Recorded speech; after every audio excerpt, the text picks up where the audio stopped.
Personal na pinuntahan ng Taga Land Transportation Office o LTO Calabarzon ang opisina ng isang bus terminal sa Tanawan City, Batangas kamakailan. Pakay nilang isailalim sa surprise drug testing ang mga bus driver ng kumpanya.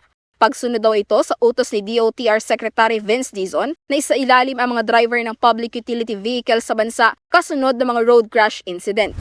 Lahat ng drivers ng public utility vehicles ay mag-undergo ng drug testing every 3 months. Wala naman nag-initiate pa na region. So, in-start ko na. Sa halos 50 sumailalim sa drug check, walang naitalang nagpositibo.